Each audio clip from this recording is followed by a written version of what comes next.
What's up guys, this is Sam with ballardphotovideo.com bringing you a review of the 24-105L. Now the Canon 24-105 weighs about 1.5 pounds and it is for any EF Canon series camera. Now the 24-105 is great because it actually is a fixed aperture at f4 minimum or maximum to, of course, 22. And what makes this great is that as you're shooting video, you can actually be zooming in and maintain the f4 that you have, as opposed to many other lenses in the same price range that a lot of times you will end up having it jump from f4 to 5.6 and so on as you go up into the zoom ranges. The 24-105 actually has basically 4 lens elements inside, and they're very great quality. I personally enjoy the images that come out of this lens, even though they're not as sharp as, say, for example, some of the 70-200s that are available in Canon's L series. The lens is extremely well made. It is dustproof and waterproof, and I feel personally that it's not too heavy, and the fact that it also has an ultrasonic motor is very nice. It does make it very easy to take around into quiet settings where you don't need that noise coming in from your video. One thing that's definitely worth noting for this lens is that it does have IS, and image stabilization for any kind of video shooting is really important, particularly if you plan on hand holding in any kind of environment.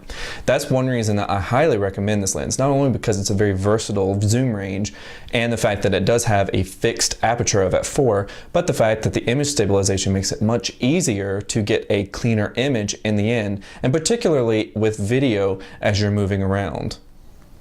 Many people, like me, might be looking at a mid-range SLR to actually be shooting the 24-105 on.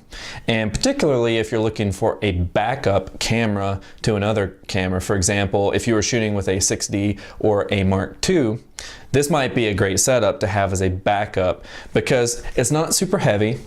You're going to have great durability and the fact that it's going to be nice and fast. So this is a great setup, particularly for any form of outdoor shooting. Now, it may not be that great for indoor shooting. You may end up feeling a little bit left out of the game if you were trying to shoot indoors and you bump up your ISO, for example, to compensate for the f4 aperture that you do have on the lens.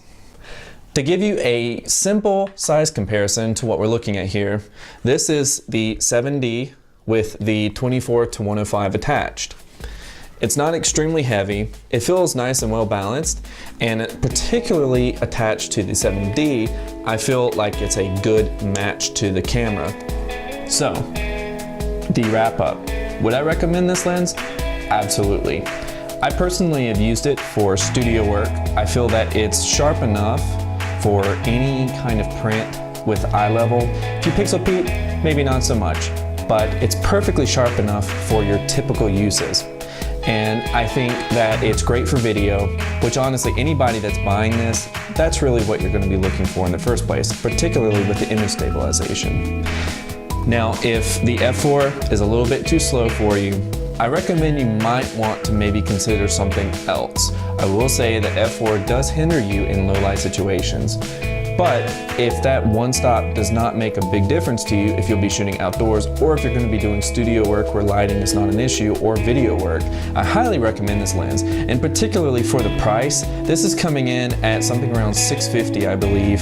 So if you guys have any questions for me or you would like to comment, be sure to do so and go comment, rate, subscribe, and we'll see you guys next time.